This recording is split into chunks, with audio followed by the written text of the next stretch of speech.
Given your poor taste in candy, I'm rethinking my decision to watch a movie with you.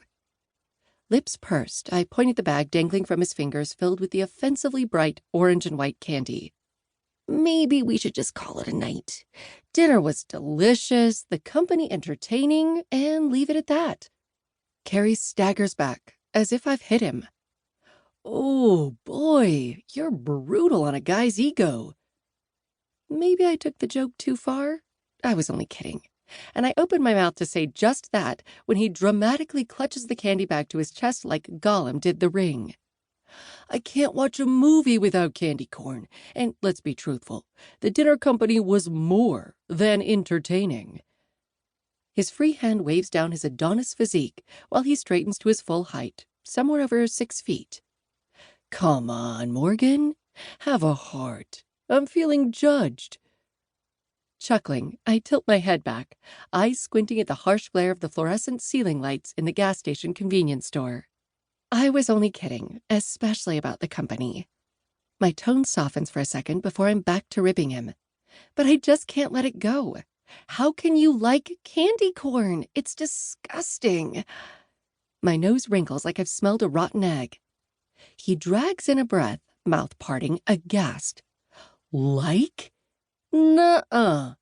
This guy loves candy corn. I eat it year-round. My mom had our kitchen stocked with this stuff because she knew how to keep her baby boy happy. My ears perk up at the mention of his family. As an only child, I'm fascinated and a little envious of people who have siblings. Growing up, I had my cousin, Zach, and while we were close, both of us only children, I wondered what it would have been like to have had a brother or sister or both. Baby boy?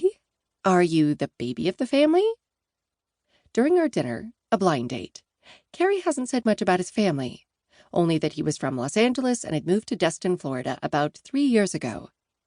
Nah, I'm the oldest of 3, but the only boy, so I'm spoiled. He winks and rakes a hand through his golden head of hair. Why doesn't that surprise me? As we pass the air conditioning vent, cold air rushes at us, and I tuck a few loose strands of my burnt auburn hair behind my ear.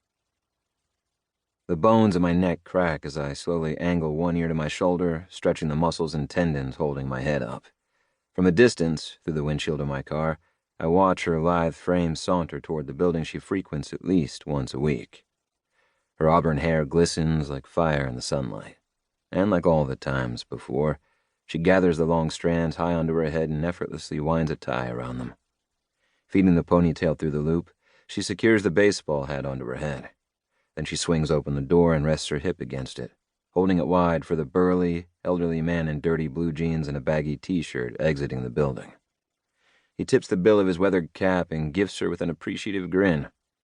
Eyes on him, she doesn't return the gesture, barely dipping her chin in acknowledgement before disappearing into the gun range. What am I doing here? Is this the right move? I stared down at the cream-colored file folder on the passenger seat of my car. My fingers bend around a corner of the thick stock, battling the urge to look inside. There's no need to read its contents or listen to the recording of the 911 call that's ready to go on my phone. Every word and every image is seared into my mind. I should forget this, forget her and move on with my life, but no. Instead, I'm on the Emerald Coast of Florida in limbo and unable to leave. Not until I do something about it. Not until I talk to her. Though something tells me that once I do, I'll want to do the exact opposite. I'll stay. My phone rings, and the name of my once business partner flashes on the screen. I hit the green button and clear my throat. Yeah. Zero, where you at? Griffin's self-assured tone suggests he already knows my location, as he should. Nowhere. You left Kauai 10 days ago and have been in Destin, Florida since then. Longing pinches the center of my chest at the mention of my home. I miss the peace and solitude of my quiet island.